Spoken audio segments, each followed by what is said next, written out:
Good morning class 9। कल मैंने आप लोगों को लॉ ऑफ एक्सपोनेंट के बारे में बताया था और मैंने बोला था कि ये बहुत सिंपल होता है और आसानी से आप लोग इसको सॉल्व कर सकते हो क्योंकि आप लोगों ने इसको क्लास 8 में अच्छे से पढ़ा है। बट मैं कुछ क्वेश्चंस सॉल्व करा रहा हूँ जो जनरली एग्ज़ाम्स में आए हुए हैं। तो ये आज इस टॉपिक का लास्ट सेगमेंट है। इसमें मैं मैक्सिमम क्वेश्चन सॉल्व कराने की कोशिश करूँगा ताकि आप लोगों का कंसेप्ट क्लियर हो सके। तो वन बाय वन स्टार्ट करते हैं। सारे के सारे क्वेश्चंस लॉ ऑफ एक्सपोनेंट पे ही बेस्ड है। कुछ क्वेश्चंस अंडर रूट वाले भी हैं जो लास्ट में मैंने इनको कराए हैं। तो स्टार्ट करते हैं। फर्स्ट क्वेश्चन है हमारा सिंप्लीफाई 2^2/3 इंटू 2^1/3। अब इस क्वेश्चन को देख करके आप लोग सोचोगे कि फर्स्ट ऑफ ऑल ये किस लॉ पे बेस्ड है, लॉ ऑफ एक्सपोनेंट में कौन से रूल पे ये बेस्ड है। तो मैंने पहचानने के लिए भी आप लोगों को बताया था कि दो चीज़ें होती हैं, ये होता है बेस और ये ऊपर वाला होता है एक्सपोनेंट। यहाँ पे देखो 2 है बेस और यहाँ का भी बेस क्या है 2 है। बेस सेम है, एक्सपोनेंट्स अलग अलग हैं और ये दोनों आपस में मल्टीप्लाई हो रहे हैं।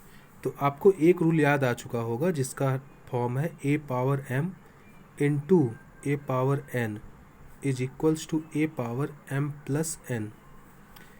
ये दोनों जो हैं बेस सेम हैं, ए सेम बेस है लेकिन एक्सपोनेंट्स अलग अलग हैं m और n। तो सेम बेस रहा a ही रहा लेकिन एक्सपोनेंट्स आपस में क्या हुआ, ऐड हो गए। ठीक, तो वही काम यहाँ पर भी करना है। दोनों बेस सेम है, एक्सपोनेंट्स अलग अलग हैं, मल्टीप्लाई हो रहा है तो पावर्स आपस में ऐड हो जाएंगी। तो मैं लिख दूंगा 2^2/3 + 1/3। तो क्या हो जाएगा 2^3/3। इसका मतलब 2^1। आंसर आ गया, हो गया क्वेश्चन। इसको देखते हैं। इसमें लिखा हुआ है 3^1/5 और होल पावर 4। मैंने बोला था जब किसी क्वेश्चन में पावर की भी पावर दी हुई हो तो दोनों पावर्स आपस में मल्टीप्लाई हो जाते हैं। जैसे मैंने बताया था a⁻m और उसकी भी पावर n, तो क्या हो जाता था a⁻m × n। m की पावर n थी तो m और n आपस में मल्टीप्लाई हो गए तो दोनों पावर आपस में मल्टीप्लाई हो गए। तो यहाँ भी एक पावर है 1/5 और दूसरा पावर है 4, तो ये दोनों आपस में मल्टीप्लाई हो जाएंगे। तो क्या हो जाएगा 3^4/5, क्योंकि 4 बन जा 4/5 आ जाएगा, 3^4/5। ठीक है, ओके क्लास। नेक्स्ट क्वेश्चन है हमारा 125 पावर 1/3। अब अगर पावर में 1/3 है तो इसका मतलब होता है क्यूब रूट, मतलब इस तरीके वाला। अगर ये लिखा हुआ है 125 तो ये और ये आपस में सेम है। हमें निकालना क्या है, क्यूब रूट ऑफ 125। आप लोगों को क्यूब रूट, स्क्वायर रूट ये निकालना मैं क्लास 8 में अच्छे से बता चुका हूँ। अगर मैं एक काम करूँ 125 को फैक्टराइज करूँ, 125 को फैक्टराइज करूँगा तो मुझे मिलेगा 5 × 5 × 5। अब जिसको फैक्टराइज करना नहीं आता तो उनके लिए एक सिंपल सा मेथड है, 125 लिखो और इसको डिवाइड करना स्टार्ट करो। तो 2 से नहीं होगा, 3 से हो जाएगा आई थिंक, लेकिन 3 से हमारी उतनी ज़रूरत है नहीं, 5 से सीधा पे आ जाते हैं। 5 × 2 = 10, 5 × 5 = 25। 3 से भी नहीं होता ये। फिर 5 से डिवाइड करते हैं तो 5 × 5 = 25। फिर 5 से डिवाइड करते हैं, 5 × 1 = 5। तो क्या फैक्टर आ गए 5 × 5 × 5, और वही मैंने यहाँ पे लिखा है 5 × 5 × 5। तो जब स्क्वायर रूट होता तो 2-2 का पेयर बनाते, लेकिन क्यूब रूट है तो 3-3 का पेयर बनेगा। और पेयर किसका बनता है, सेम नंबर वाला। तो 5 5 5 3 है तो इनका पेयर बन गया 3-3 का। तो जब पेयर बन जाता है तो जो नंबर पेयर में रहता है वो बाहर आ जाता है क्यूब रूट के। तो आंसर केवल आ जाएगा 5। ठीक है, आते हैं नेक्स्ट क्वेश्चन पे, डी। इसमें लिखा है 9 पावर 3/2। अब आप सोचो बेटा कि 9 की पावर 3/2 कैसा रहा होगा। पहले 3 होगा इंटू 1/2 रहा होगा। तो इसको मैं इस तरीके से लिख सकता हूँ बेटा, 9 पावर 3 इंटू 1/2। तो या फिर ऐसे लिखो या फिर इसको ऐसे भी लिख सकते हो, 9 पावर 1/2 इंटू 3। ठीक है, हालांकि ये दोनों पावर्स आपस में मल्टीप्लाई होकर के 3/2 ही दे देंगे, लेकिन मैं ब्रेक करके दिखा रहा हूँ आपको। अच्छा, 9 पावर 1/2 का मतलब क्या होता है? इसका मतलब होता है √9। 9 पावर 1/2 का मतलब क्या होता है? √9। और ये इंटू 3 है, तो मतलब इसकी पावर क्या होगी? 3 हो जाएगी। ओके, √9 का वैल्यू क्या होता है? √9 की वैल्यू होती है 3, तो 3 पावर 3 हो गया, क्योंकि ये वाला 3 तो अभी भी बचा हुआ है। 3 पावर 3 का मतलब हो जाएगा बेटा 3 इंटू 3 इंटू 3, तो ये 3 बार 3 मल्टीप्लाई करेंगे तो आ जाएगा आंसर 27। ठीक है, तो इस तरीके से इसको भी सॉल्व कर सकते हैं हम लोग। नेक्स्ट देखो, इसमें लिखा हुआ है 16 पावर 3/4, तो इसको भी इसी तरीके से ब्रेक कर सकते हैं जैसे ऊपर वाला ब्रेक किया मैंने। तो 16 पावर 1/4 इंटू 3 लिख सकता हूँ मैं। ठीक है, अब ये पावर में 1/4 है, इसका मतलब यहाँ मैं अंडर रूट लिखूँगा और यहाँ 4 लिखूँगा, और अंदर में आएगा 16, और इन सब की पावर क्या हो जाएगी? 3 हो जाएगी, बिकॉज ये वाला 3 है, ये यहाँ पे आ जाएगा। आप लोगों ने स्क्वायर रूट पढ़ा है, क्यूब रूट पढ़ा है, लेकिन fourth root of any number अब तक नहीं पढ़ा था आप लोगों ने, लेकिन अब यहाँ पर भी इसको भी पढ़ना पड़ेगा। जैसे मैंने बताया, अगर स्क्वायर रूट होता तो 2-2 का पेयर बनता था सेम नंबर वाला, क्यूब रूट होता तो 3-3 का पेयर बनता था सेम नंबर का, लेकिन अगर फोर्थ रूट है तो 4-4 का पेयर बनेगा सेम नंबर का। तो 4-4 का पेयर बनाना है मुझे, 16 को पहले फैक्टराइज करना पड़ेगा। तो 16 को फैक्टराइज करूँगा तो मैं यहाँ पे लिखूँगा 2 इंटू 2 इंटू 2 इंटू 2, और ये फोर्थ रूट है। तो मैंने बताया कि अगर फोर्थ रूट है तो 4-4 का पेयर बनाने की कोशिश करेंगे, तो 4-4 का पेयर बन चुका है। 4-4 का पेयर बना किस किस नंबर के साथ? 2 के साथ, तो ये हमारा आ गया पावर में 3। तो जब 4-4 का पेयर बन चुका है 2 के साथ, तो वही आंसर होगा, तो बाहर आ जाएगा 2, और अभी भी पावर 3 को हमने ऐसा का ऐसा ही रखा है, पावर 3। तो 2 पावर 3 क्या हो जाएगा? 2 इंटू 2 इंटू 2, और ये आंसर आ जाएगा 8। ओके, नेक्स्ट क्वेश्चन देखो बेटा, इसमें लिखा हुआ है 7 पावर 1/2 इंटू 8 पावर 1/2। अब ये वाला भी एक लॉ है एक्सपोनेंट का, जो मैं ऑलरेडी बता चुका हूँ। इसमें देखो ध्यान से, इसमें बेस जो है वो अलग अलग है, लेकिन एक्सपोनेंट्स जो है वो सेम है। तो मैंने बताया था a power m into b power m। इसमें देखो बेस अलग अलग हैं, लेकिन एक्सपोनेंट्स सेम हैं। तो इसके लिए क्या होता था? a into b whole power m, मतलब ये बेस आपस में क्या होते थे? मल्टीप्लाई हो जाते थे, और पावर वही रहती थी जो क्वेश्चन में दी होती थी।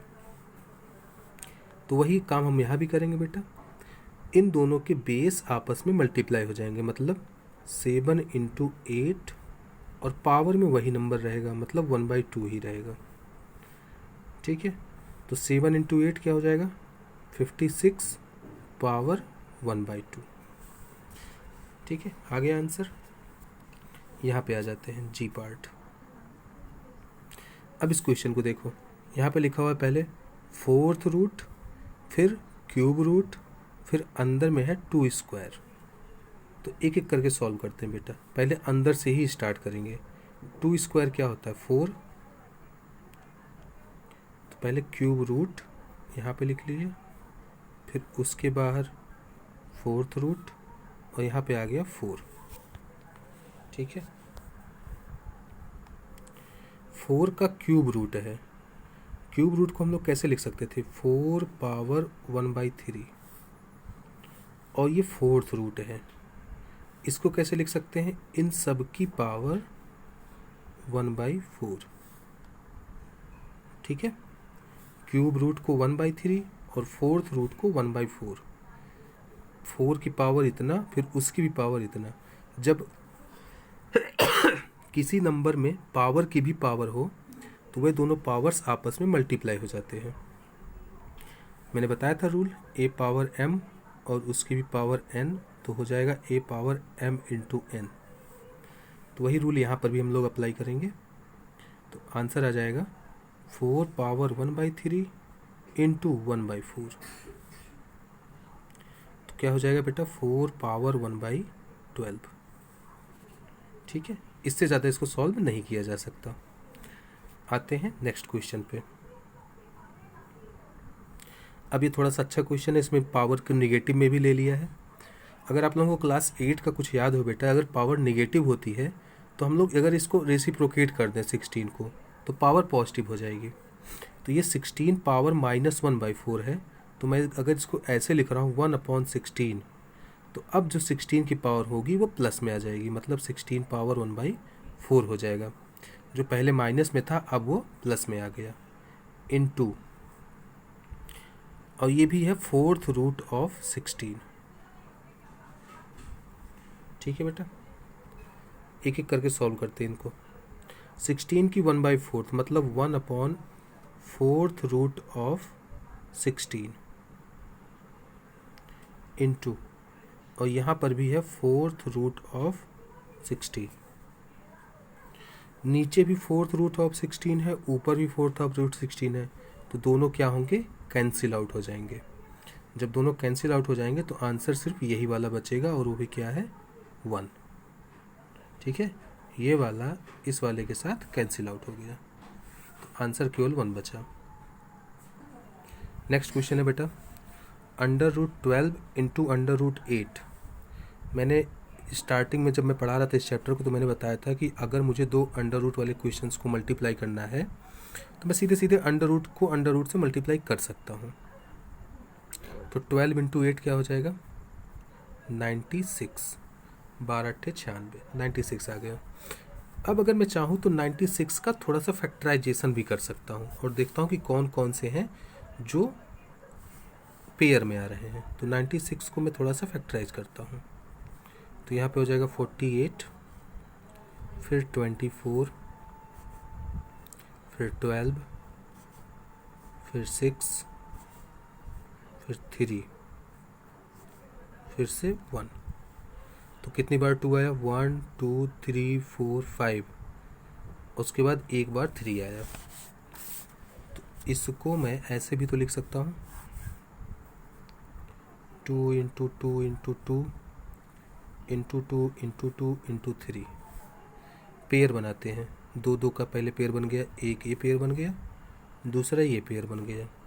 अब ये 2 जो है ये तो अकेला है और 3 भी अकेला है, तो ये लोग पेयर में नहीं आए। जो पेयर में नहीं आया वो अंडर रूट के अंदर ही रह जाएगा, और जो पेयर में आ गया वो अंडर रूट के बाहर चला आएगा।